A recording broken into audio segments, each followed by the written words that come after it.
Hola, bienvenidos. Mi nombre es Paulina Victoria, soy estudiante de la licenciatura en Psicología en la Universidad Tecnológica del Estado de México. En esta ocasión les voy a hablar sobre el tema de las parafilias.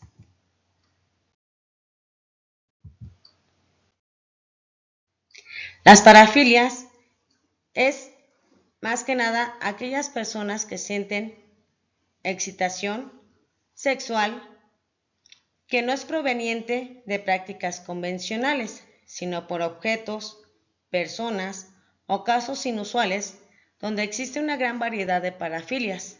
Algunas de ellas entran en términos legales porque afecta a terceros. Sin en cambio, hay otras que no pueden ser delictivas siempre y cuando tengan el consentimiento de la otra persona. Cuando un terapeuta habla sobre estos temas, se enfrenta a diferentes retos. Te invito a que me acompañes a ver el desarrollo de este tema. ¿Qué son las parafilias?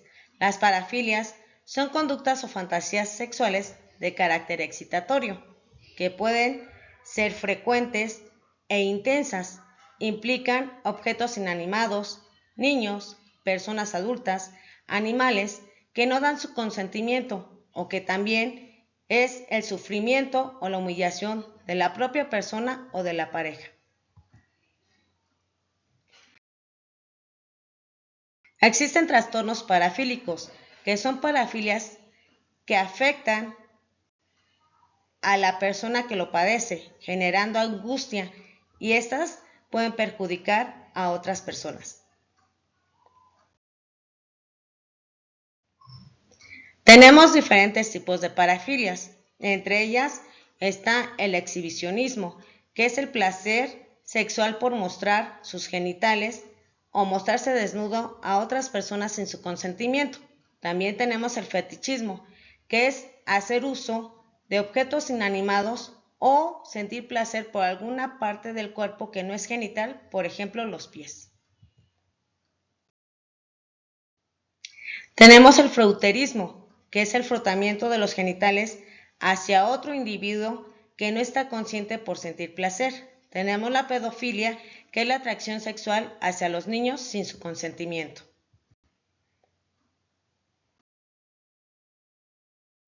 También tenemos el masoquismo, que es sentir excitación en el acto sexual tras ser sometido, humillado o atado por otro individuo.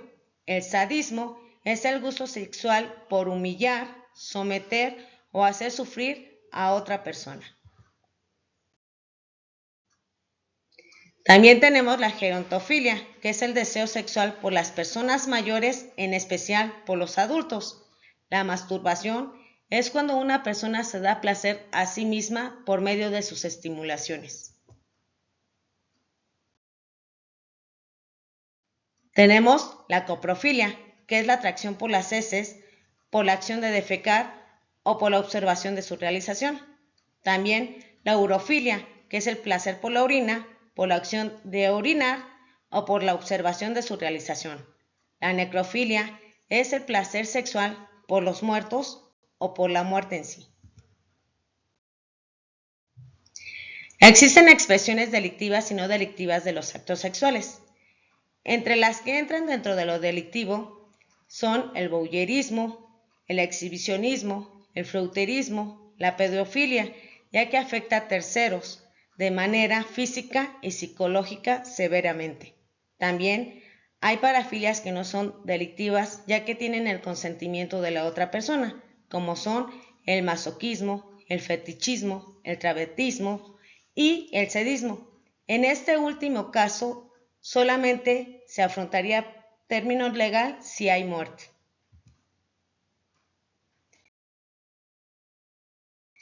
Algunos de los retos a los que se enfrenta el psicólogo sería que él identifique si un paciente padece algún trastorno, ya sea de personalidad, trastorno disocial, de conductas antisociales y delictivas, disforia de género, ansiedad, depresión, estrés, etc.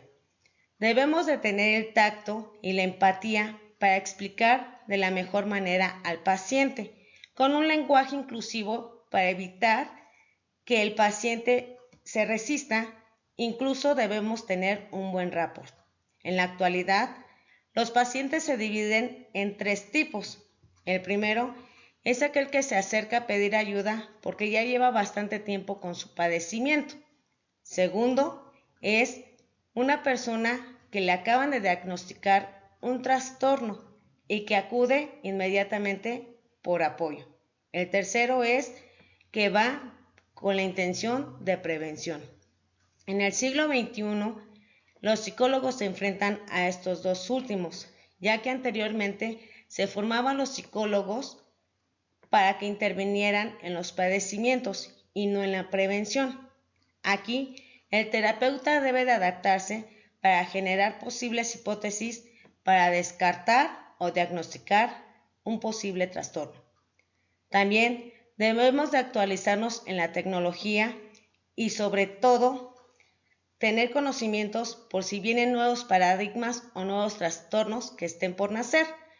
Para dar un valor agregado, sería que un paciente acuda solo con un terapeuta, ya que si lo hace con 2 o más al mismo tiempo podría confundirse, ya que es como la medicina, no todo un medicamento sirve para el mismo padecimiento. Otro sería agarrar y hacer talleres de educación sexual con la intención de reducir o eliminar aquellos tabús que existen hoy en día.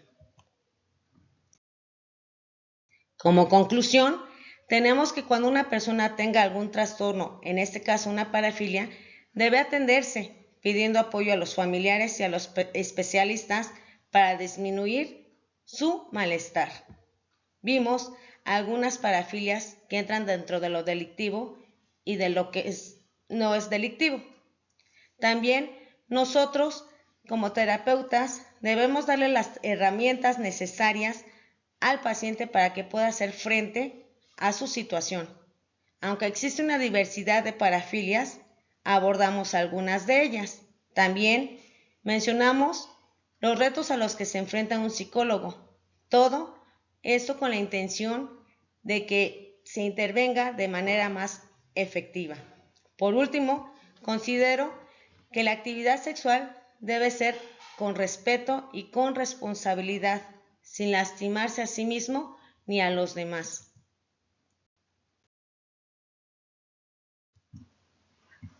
Por mi parte, ha sido todo. Les agradezco su atención. Hasta